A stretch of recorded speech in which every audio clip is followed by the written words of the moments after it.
అదానీలకు లొల్లి క్రియేట్ చేస్తుంది. అదే బ్లిట్జ్ మ్యాగజైన్లా ఎప్పుడైతే మన MOU సంతకాలు చేసుకున్నారు కదా చైనాతో కాంగ్రెస్ వాళ్ళు, అదే లాజిక్లా ఇవాళ బంగ్లాదేశ్ కూడా చైనాతో లాజిక్లు చేసుకుంటుంది, సంతకాలు చేసుకుంటుంది MOUలది. నవంబర్ 25, 2024 హిందూ మాంక్ మన ఎవరైతే చిన్మయ కృష్ణదాస్ గారు అరెస్ట్ అయిన తర్వాత చైనీస్ ఎంబసీ ఢాకా, ఎవరైతే ఢాకాలో చైనీస్ ఎంబసీ ఉందో వాళ్ళు పొలిటికల్ పార్టీస్కి, పొలిటీషియన్లకు అందరికీ ఒక పార్టీ ఇచ్చిరట. ఏమనని? ఆ పార్టీలు ఎవరెవరు ఉన్నారు బంగ్లాదేశ్లో అని అంటే జమాతే ఇస్లామే ఉన్నది, హెఫాజత్ ఇస్లాం ఉన్నది, హఫాజత్ ఇస్లామే బంగ్లాదేశ్ ఉన్నది, ఖిలాఫత్ మజ్లిస్ ఉన్నది, బంగ్లాదేశ్ ఖిలాఫత్ ఆందోళన ఒకటి ఉన్నది, నిజామే ఇస్లాం పార్టీ ఉన్నది, జమాతే ఇస్లామే చీఫ్ షిర్పూర్ రెహమాన్ వచ్చిండు. వాళ్ళకు చాలా స్పెషల్ అటెన్షన్ ఉండే ఈ రెహమాన్కి. జమాతే చీఫ్ ఎవరైతే ఇస్లామే చీఫ్ ఉన్నారో ఆయనకు బాగా స్పెషల్ అటెన్షన్ ఉండే. చైనీస్ అంబాసిడర్ యావ్ వెన్ ఏమంటాడంటే డొమెస్టిక్ రీజనల్ సర్కమ్స్టాన్సెస్ ఎన్నున్నా ఏమున్నా చైనా బంగ్లాదేశ్ రిలేషన్షిప్ మాత్రము చాలా స్పీడ్గా పోతున్నది, స్టెడ్ ఫాస్ట్గా పోతున్నది, స్థిరంగా పోతున్నది, రైట్ డైరెక్షన్లో పోతుంది అని అంటాడు. మీకు అర్థమవుతుందా అని చెప్తున్నా. వీళ్ళు మళ్ళీ అదాని మీద దుమ్మెత్తిపోస్తారు ఫ్రెండ్స్. జమాతే ఇస్లామే ఢాకాలో ఏదైతున్నదో అదొక వెల్ ఆర్గనైజ్డ్ పొలిటికల్ పార్టీ అని చెప్పి చైనీస్ అంబాసిడర్ యావ్ వెన్ మాట్లాడతాడు. ఇది వీళ్ళకి accepted. Well organised political party which is killing the Hindus. Jamaat Amir దిర్ మన ఎవరైతే షఫీ ఆయన పేరేముంది, షఫీకుర్ రెహమాన్ సారీ. ఈ జమాతే ఇస్లామే చీఫ్ ఎవరైతే షఫీకుర్ రెహమాన్ ఉన్నాడో అంబాసిడర్తో చేతులు కలిపి ఆయన ఏమంటాడంటే చైనా ఇంకా బంగ్లాదేశ్ చాలా సద్గతిలో ముంగడికి పోతున్నది, స్థిరంగా ముంగడికి పోతున్నది, మేము ఎడ్యుకేషన్, కల్చర్ ఇంకా డెవలప్మెంట్ మీద చేతులు కలుపుతాము అని అంటారు. సిగ్గులు శరాలు ఏమైనా ఉన్నాయా? పైజామాలు చక్కగా గట్ల కట్టకుండా మదర్సలాల చదివే ఈయన చిల్లరగాన్లకు బంగ్లాదేశ్లో ఎడ్యుకేషను, కల్చరు, డెవలప్మెంట్ మీద మాట్లాడే నైతికత ఏమున్నదని అనేది నాకు ఇంతవరకు అర్థం కాదు. చైనా అంట రీహాబిలిటేషన్ కలపాలంట రోహింగ్యాలకు. ఎవడు మాట్లాడతాడు? జమాతే ఇస్లామే చీఫ్ రెహమాన్ మాట్లాడతాడు. రోహింగ్యాలకు పునరావాస కేంద్రాలు కలపాలంట. ఉర్గీర్ ముస్లింల మీద ఏం మాట్లాడారేంద్రా? మీ పైజామాలు ఊసిపోతాయి, ఏడేండో కట్టుకొని ముడేసుకొని గిటార్ కొట్టుకుంటారు భయానికి. మళ్ళీ సిగ్గులు శరీరం ఏమైనా ఉన్నాయా? డిటెన్షన్ సెంటర్లలో పెట్టి ఉచ్చ ఊపిస్తున్నది మీకు చైనా, మీ ముస్లింలని. చైనాలో మస్జిద్ మీద జెండా ఎగరేసే జిగర్ల దమ్మున్న అదరా మీకు? చైనాలో లౌడ్ స్పీకర్లు పెట్టి లొల్లి పెట్టే దమ్మున్న అదరా మీకు? డిటెన్షన్ సెంటర్లలో పెట్టి ఉరికిరి ముస్లిమ్స్లని మీ ఫండమెంటల్ ఇస్లాం ఎట్లుంటుందో కరెక్ట్ తెలుసు. ఇవాళ మీరు చెప్తున్నారు ఏందనంటే రిహాబిలిటేషన్ రోహింగ్యాలకు కలిపియాలట. వాడు చెప్తున్నాడు జమాతే ఇస్లామే మంచి వరల్డ్లో పొలిటికల్ పార్టీ అనంట.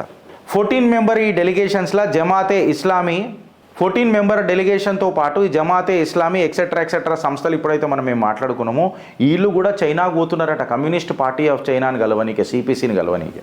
అవకాశవాది రాజకీయాలు దేశాన్ని అస్థిరం చేయనీకే ఎంత ప్రయత్నం చేస్తున్నాయో ఒకసారి మీరు చూడండి. ఇవాళ బే ఆఫ్ బెంగాల్ అనేది చాలా క్రిటికల్ మనకందరికీ. ఆ సముద్రంలో ఇవాళ మన మంగోలియా పోర్ట్స్ ఎక్సెట్రా ఇట్లాంటి పోర్ట్స్ ఉన్నాయి. చైనా అక్కడ ఇంటర్ఫియర్ అయింది, MOUలు సంతకం చేస్తున్నది, స్ట్రాటజిక్ పోర్ట్స్ అన్ని తన కైవసం చేసుకుంటుంది. ఇది భారత్కి ఎంత డేంజరసో, ఎంత కిరికిరో ఒకసారి మీరు అర్థం చేసుకోండి.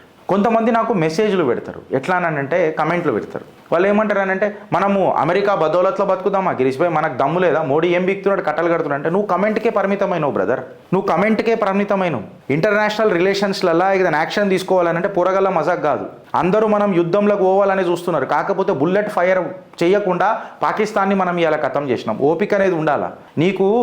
ఎట్లుంటుంది అంటే రాగానే నాకు ఏమంటారు ఉచ్చరాగానే నాకు పోవాలని అంటే కుదరదు. ఆడ సమయం సందర్భం ఉంటుంది, నువ్వు ఏ ఆలతులు ఉన్నావు అని అనేది. ఇలా ప్రపంచాన్ని మనం వీళ్ళ ఖిలాఫ్ తీసుకుపోతున్నాం, వీళ్ళని వరల్డ్లో మనం ఐసోలేట్ చేస్తున్నాం. ప్రపంచ స్థాయిలో ఈ నా చిల్లర కొడుకులు అని చెప్పి ప్రూవ్ చేయడానికి ప్రయత్నం చేస్తున్నాం, ప్రూవ్ చేసినాం.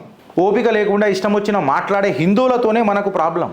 ఇన్ని పోట్లు, ఇన్ని కథలు, ఇన్ని అభివృద్ధి కార్యక్రమాలు చేసుకుంటా ప్రపంచ స్థాయిలో భారత్ని ముంగట పెడుతున్న ప్రధాని మీద ఇష్టమై ఒక కమెంట్ పెడతారు. మళ్ళీ ఈ రాహుల్ గాంధీ మీద ఒక్కరోజు పెట్టరే. OCCRP రిపోర్ట్లు చూసుకొని భారత్ని హస్తగతం చేసిరు కదా. ఇప్పుడే చెప్పినా కదా, కెన్యా మీద నువ్వు దుమ్మెత్తి పోసినావు, అదానికి ఆ కాంట్రాక్ట్ రాకుండా చేసినావు. సరే ఆ కాంట్రాక్ట్ రాకుండా పోతే మీ నాయనకు వచ్చిందా, మా అయ్యకు వచ్చిందా, ఎవరికి వచ్చింది? చైనా వాడికి వచ్చింది. చైనా వాడు నీకు దోస్తా? ఒకసారి నువ్వు ఆలోచించినావా? ఎప్పుడన్నా ఆలోచించే కెపాసిటీ నీకు ఉన్నదా? నువ్వు కామెంట్ పెట్టేస్తావు. ఏం చేస్తున్నాడు మోడీ? మళ్ళీ నువ్వేం చేస్తున్నావు బ్రదర్? నువ్వు ఎంతమందిని ఇంట్లోకైనా గుంజుపిచ్చి ఓటేసుకొని వచ్చినావు చెప్పు. నువ్వు సైనికుడు పోయినావా? నువ్వు చెప్తావచ్చు నేను బీజేపీకే ఓటేసినా, నేను భారతీయ జనతా పార్టీకే ఓటేసినా, నరేంద్ర మోడీకి నేను పెద్ద ఫ్యాన్ ఫైన్, కరెక్ట్, నేను కాదని అంటలేను. ఐఎమ్ థ్యాంక్ఫుల్ టు యూ, నీకు పాదాభివందనం చేస్తున్నా. బట్ నీ ఓటు అక్కడే కాకుండా నువ్వు ఎంతమందిని ఏపిస్తున్నావు ఓటు? వాడు ఏపిస్తున్నాడు, ఫత్వాలు జారీలు చేస్తున్నారు మస్జిద్లల్లో. నువ్వు నీ గుడికే పోకపోతివా? నేను గుడికి ఓ అని చెప్పి నేను అంటలేను. దేశం కోసం 2 గంటలు నువ్వు ఆలోచించు. ఆ ఆలోచించడమే అనేది ఒక పెద్ద శ్లోకం. ఇలా భగవద్గీతలో ఎన్ని శ్లోకాలు ఉన్నాయో అనే కౌంట్ పెట్టుకుంటే ఒక శ్లోకం ఎక్స్ట్రా యాడ్ చేసుకోండి. సాక్షాత్తు మేబీ ఆ పరంధాముడు మర్చిపోయిండేమో భగవద్గీతలో చెప్పడం. బ్రదర్, ఈ కలియుగంలో వచ్చిన తర్వాత ఓటు అనేది పెద్ద బ్రహ్మాస్త్రం. అది బ్రహ్మాండాస్త్రం, బ్రహ్మశిరాస్త్రం కంటే గొప్పది. దాన్ని నువ్వు సంధానం చేసేటప్పుడు చాలా జాగ్రత్తగా ఉండాలా. ఓటు వేయాలా, ఇంట్లోకి బయటికి వెళ్ళి ఓటు వేయాలా అని చెప్పి ఆ పరమాత్ముడు చెప్పినుంటే జర బాగుండు అని అనిపించింది నాకు. ఎందుకంటే మీకు అర్థమవుతుంది కదా ఓటు అనేది ఎంత పెద్ద, మీ సీసకు సమోసాకు తాకట్టు పెట్టిర్రా. ఆడ ఆధారాలు లేకుండా మాట్లాడితే మీరు ఆయనకి జయకేతనలు ఎగరేస్తారా? నెత్తి కొట్టుకోనికి ఏ రాయి అయితే ఏంది గిరీష్ భాయ్? అన్ని రాజకీయ పార్టీలు ఇట్లనే అంటారు. మళ్ళీ అందరు జనాలు గట్లనే పాడారు కదా. మీకు అన్ని రాజకీయాలైనా, ఇప్పుడు నిన్ననే శ్రీధర్ అని అన్నాడు, రాజకీయం అనేది బూతు కాదు, రాజకీయం అనేది మన మనుగడ అయ్యాలి. సకల శాస్త్ర కోవిదుడు, సాక్షాత్తు నారాయణుడు, పరబ్రహ్మ స్వరూపము, ఆయన తలుచుకుంటుంటే ఎంతసేపు ఉంటుండే? అధర్మం వైపు పోతున్న ధర్మాన్ని కాపాడి ఒకటే దగ్గర జట్కా కొట్టడానికి ఎంతసేపు పడుతుండే ఆయనకు. But he still believed in administration, because administration is economics brother. What your roots have taught is more important. నీ రూట్స్ నీకు ఏం చెప్పినాయి, నీ ధర్మం నీకు ఏం చెప్పింది. నేను మతపరంగా ఉండమని నేను చెప్తలేను, ధర్మబద్ధంగా ఉండు అని చెప్తా ప్రతిసారి. నువ్వు రాజకీయ పార్టీకి సపోర్ట్ చేయకు, రాజ్యాంగాన్ని సపోర్ట్ చేయనంట. పొలిటికల్ పార్టీలకు సపోర్ట్ చేయకు, కాన్స్టిట్యూషన్ని సపోర్ట్ చేయని చెప్తా. నాయకులకు సపోర్ట్ చేయకు, నీ పక్కనున్న కార్యకర్తకు చెయ్యి అని చెప్తా. వ్యూస్ కోసం చెప్పకు, న్యూస్ చెప్పడానికి ప్రయత్నం చేయి అని చెప్తా.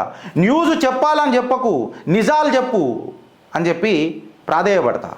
This is what we called as soldiers. సరిహద్దుల మీద మన సోల్జర్స్కి మనం రెస్పెక్ట్ ఇవ్వాలనంటే, వాళ్ళ కుటుంబాలకు కాళ్ళు గడిగి నెత్తి మీద నీళ్లు పోసుకోవాలనంటే, నీ ఇంట్లో నువ్వు సోల్జర్ అయినవా? సత్యాలకు అన్వేషిస్తున్నావా? ఆ అన్వేషించిన సత్యాలను 10 మందికి చెప్తున్నావా? సింపుల్గా చెప్పేస్తాం మనం. అదానీ మోదీ ఒకటే, అదానీ ఇంకా మోదీ ఒకటే అని చెప్పి పేపర్లు అక్కడికి వచ్చినప్పుడు మాట్లాడతా. ఇలా వెలుగు పేపర్లోనే వచ్చింది, అదానీ మోదీ ఏక్ హై, రాహుల్ గాంధీ ఆప్ అవివేక్ హై. నేను మాట్లాడాల్సి వస్తుంది. ఆలోచిస్తారా లేక అనుభవిస్తారా? భారత్ మాతాకి జై.